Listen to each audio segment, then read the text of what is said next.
خوشگوار زندگی کیسے گزارے اسی کے فارمولے بتلا رہا تھا کہ کسی سے آپ پیار و محبت کرتے ہیں، اس کے انجام میں آپ نے سونے کے پیالے میں آب حیات پیش کی، اور اس شخص نے آپ کی ناقدری کرتے ہوئے آب حیات سے اپنے پیر دھو لیے۔ اس کو پینے کے بجائے، اس کو ہونٹ کے لگانے کے بجائے اس نے اپنے پیر دھو لیے۔ اب اس پر آپ کو غمزدہ ہونے کی ضرورت نہیں ہے، بس اس عیب اور غیب کے جاننے والے کے ساتھ اپنے معاملات کو سلجھا لیجئے، اپنے معاملات کو سدھار لیجئے، ساری الجھنیں اور سارے مسائل دور ہوتے چلے جائیں گے۔ جو آپ کی مقدر میں اس پر خوش ہو جائیے، جو آپ کی تقدیر میں لکھا ہے اس پہ قناعت کیجئے۔ ایک شخص کو یہ بڑی حیرت ہوئی کہ اللہ ہی کھلاتا ہے، اللہ ہی پلاتا ہے، یہ کیسے ممکن ہے؟ میں چاہوں تو کھاؤں، میں چاہوں تو نہ کھاؤں، یہ کیسے ہو سکتا ہے؟ اللہ ہی کیسے کھلائیں گے، اللہ ہی کیسے پلائیں گے؟ اس بات پر اس کو اشکال ہو گیا۔ اس نے قسم کھا لی کہ مجھے کھانا کھانا ہی نہیں ہے، دیکھتا ہوں اللہ پاک کیسے مجھے کھانا کھلاتے ہیں۔ اس کو اپنی تقدیر پر شکوہ ہو گیا، اللہ پاک کیسے کھانا کھلاتے ہیں وہ اس چیز کو دیکھنا چاہتا تھا۔ گھر میں تھا، گھر والوں نے حجت کی بھائی کھانا کھا لو، سماج کے لوگوں نے منت سماجت کی کہ بھائی کھانا کھا لو، محلہ والوں نے، پڑوس والوں نے، رشتہ داروں نے، اعزاء و اقربا نے سماعت کی بھائی منت و سماجت کی کہ بھائی کھانا کھا لو۔ وہ لوگوں سے بیزار ہو کر ایک طرف کو نکل کر آبادی سے ویرانے کی طرف چل پڑا، اور ایک جنگل میں جا کر بسیرا کرتا ہے کہ میں دیکھنا یہ چاہتا ہوں کہ اللہ کیسے کھانا کھلاتا۔ جب رات ہوئی تو کچھ چور آئے، جس درخت کے پاس یہ بیٹھا تھا رات کے وقت میں سے ڈر نے ستایا، خوف نے ستایا، تو اسی درخت پر چڑھ بیٹھا کہ نیچے رہوں گا تو ممکن ہے درندہ، چور، ڈاکو ہمارا لقمہ بنا لے گے، اس لیے وہ درخت پر چڑھ بیٹھتا ہے، اور صبح کو اترنے کے ارادے سے اوپر چڑھا تھا۔ کچھ دیر بعد جب رات گہری ہو گئی، چور وہاں سے گزرے۔ وہ لوگ چوری کرنے گھر میں گھسے تھے، لیکن وہاں کچھ ملا نہیں۔ کھیر پکا کر رکھا گیا تھا جس کو صبح کھانے کا ارادہ تھا۔ کھیر کے وہ سامان، وہ برتن ہی لے کر چلے آئے۔ یہ چور اس درخت کے پاس بیٹھ کر کھانے کا ارادہ کر ہی رہے تھے کہ اتنے میں بڑے شور و شغب کے ساتھ ڈاکو کا ایک بڑا لشکر آیا، بڑا قافلہ آیا۔ یہ تو چور تھے، ڈاکوؤں کے ڈر سے بھاگے وہاں سے، دم دبا کر نکلے۔ جب کوئی سینئر آتا ہے تو جونیئر کا قاعدہ یہی ہے کہ جونیئر وہاں سے رفو چکر ہو جاتا ہے، نکل لیتا ہے تو دونوں ایک ہی چیلے کے، ایک ہی گورو کے چیلے چمیٹے، ایک ہی کام کرنے والے۔ وہ ڈاکو ہے، یہ چور ہے، لیکن چور ڈاکو سے ڈر کر کھیر کے برتن کو چھوڑ کر اپنے سامان کو، اپنی جان بچا کر وہاں سے بھاگتے ہیں۔ جب ڈاکو کا قافلہ اس درخت کے نیچے پہنچا تو دیکھا کھیر کا تو برتن ہے، کھیر ہے، لیکن یہاں پر کوئی نظر نہیں آ رہا، اور اسے بڑی تعجب ہوئی اس بات پر کہ اس کھیر میں سے کسی نے کچھ کھایا ہی نہیں ہے۔ اس کا مطلب ہے کہ کچھ دال میں کالا ہے۔ دال میں کالا نہیں، یا تو پورا کالا، پورا دال ہی کالا۔ حاضرین، وہ ڈاکو تلاش میں لگ گئے کہ اس کھیر کے لانے والا کون ہے، تلاش کرو۔ بسیار تلاش کے بعد ایک شخص کی نظر پڑی کہ ایک شخص اسی درخت پر چڑھ کر بیٹھا۔ اسے کہا نیچے اترو نہیں تو اڑا دیں گے، نیچے اترو نہیں تو فائرنگ کریے دیں گے۔ جان بچانے کے ڈر سے تو درخت پر چڑھا تھا، اب ڈر سے نیچے اترا۔ ڈاکو نے کہا کہ کھاؤ، اس نے قسم کھا رکھی تھی کہ نہیں کھانا صاحب، دیکھتے ہیں اللہ کیسے کھلاتے۔ ڈاکو نے ایک بار کہا، دو بار کہا، لپڑ تھپڑ لات مکے گھسے دے دے دے، مجبوراً اسے کھلایا۔ جب ڈاکو چلے گئے وہاں سے، پھر اسے یقین ہو گیا کہ کھلانے والا اللہ ہی ہے۔ وہ جیسے چاہتا ہے، جب چاہتا ہے کھلاتا ہے۔ کوئی آرام سے کھا لے تو ٹھیک ہے، ورنہ وہ لات مکے گھسے مار کر بھی کھلانا جانتا ہے، لات مکے گھسے مار کر بھی کھلانا جانتا ہے۔ وہ چور کیوں کھلا رہا تھا ان کو مار کر؟ ان چوروں کو یہ اندیشہ تھا، ڈاکوؤں کو اندیشہ تھا کہ اس کھیر کے اندر زہر ملایا گیا ہے، لہذا پہلے اسی کو کھلائیں گے، اس نے ہی ملایا۔ تو اگر ہم اپنی تقدیر پر خوش ہیں تو اپنی زندگی کو خوشگوار بنا پائیں گے، اپنی زندگی کو بہتر رولا بنا پائیں گے۔ رزق ہماری زندگی میں جو لکھا ہے مقدر میں وہ مل کر رہے گا۔ اللہ کے پیارے نبی محمد الرسول اللہ صلی اللہ تعالی علیہ وسلم کا فرمان عالی ہے کہ بندہ مومن کی اس وقت تک موت نہیں آ سکتی، موت نہیں آ سکتی جب تک کہ اس کی مقدر میں جو رزق لکھا ہے اس کو کھا نہ لے۔ آپ نے بسا اوقات دیکھا ہوگا کہ جو مرنے کے وقت میں ہوتا بالکل آخری وقت ہے، اس کے اعزاء اقربا والدین رشتہ دار چمچ سے اس کے منہ میں پانی ڈالتے ہیں کہ چند قطرہ پی ہی لے۔ اگر وہ اس کی مقدر کا ہوتا ہے تو اسے گھونٹ جاتا ہے، پی لیتا ہے، اور اگر اس کی مقدر کا نہ ہو تو صرف دونوں سائڈ سے وہ پانی منہ سے بھی باہر آ جاتا ہے۔ پتہ یہ چلتا ہے جو آپ کی مقدر میں ہے، جو آپ کی قسمت میں ہے، وہ مل کر رہے گا، کوئی کاٹ نہیں سکتا۔ اور اللہ کے پیارے نبی نے تو فرما دیا کہ جب تک مقدر کی چیز مل نہیں جاتی موت بھی نہیں آ سکتی۔ اس لیے ہم سب کو خوش رہنا چاہیے اپنی مقدر پر، اپنی زندگی کو لطف اندوز بنانا چاہیے، خوشگوار زندگی بنانا چاہیے، لوگوں سے شکایت نہیں کہ فلاں کامیاب ہو رہا، فلاں کا لڑکا کامیاب ہو رہا، فلاں آگے بڑھ رہا ہے، فلاں یہ مکان کیسے بنا لیا، فلاں نے گاڑی کیسے لے لی، فلاں نے فلاں پلاٹ کیسے لے لیا۔ یہ حسد ہے، یہ مقدر نہیں ہے، یہ حسد ہے، یہ جلن ہے۔ مقدر کو آپ اس طریقے سے بھی سمجھ سکتے ہیں کہ حضرت سلیمان علی نبینا علیہ السلام کی لشکر میں ایک شخص تھا، اس کی موت کا وقت پورا ہو گیا تھا، پورا ہونے والا تھا، اور اس کی موت آنی تھی ہندوستان میں، لیکن وہ حضرت سلیمان علیہ السلام کے قافلے کے ساتھ، لشکر کے ساتھ دور دراز سفر پہ تھا۔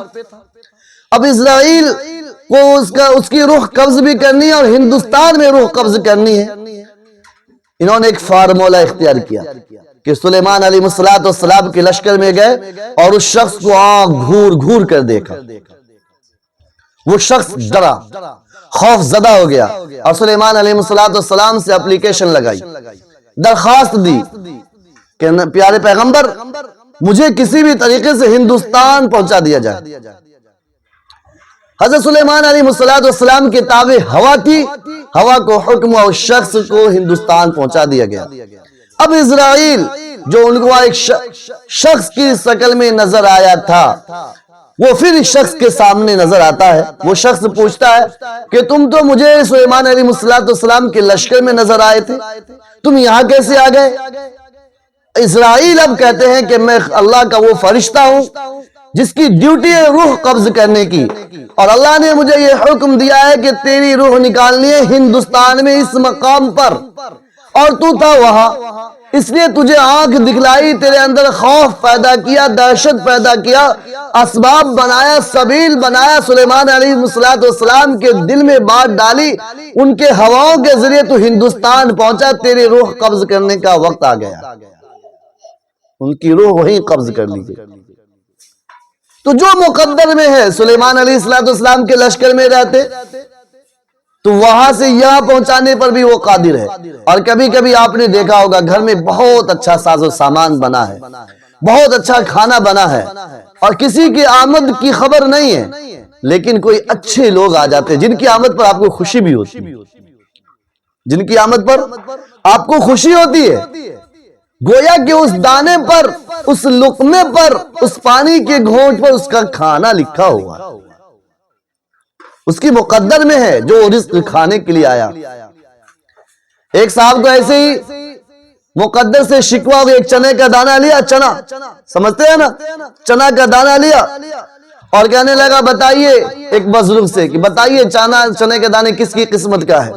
وہ بزرگ کشف والے تھے، الہام والے تھے، انہوں نے کہا کہ یہ چنے کا دانہ فلاں گاؤں میں فلاں صاحب کے مرغے کی مقدر کا ہے، قسمت کا ہے، فلاں صاحب کے مرغے کی مقدر کا ہے، قسمت کا ہے۔ اس صاحب نے تکبر میں آ گئے مرغے کی قسمت کا میرے ہاتھ میں یوں مارا لقمہ، یوں مارا، وہ منہ میں نہ جا کے ناک میں گھس گیا۔ کہاں گھس گیا؟ ناک میں۔ اب اس کے علاج کا ناک میں نکالنے کے لیے علاج تلاش کرنے لگے تو پتا چلا کہ وہاں ایک ڈاکٹر ہے جو ناک میں سے چنا آسانی کے ساتھ نکال سکتا ہے۔ اب اس شخص کو وہاں لے جایا گیا، باہر بیٹھایا گیا اور اس کو چھینکنے کے لیے کچھ آلات دیے گئے۔ جیسے یہ چھینکتا ہے، مرغا پاس میں ہی تھا جو چگ رہا تھا، یہ چھینکا چنا کا دانہ نکلتا ہے، اب مرغا اسے ٹپ سے نکل جاتا ہے۔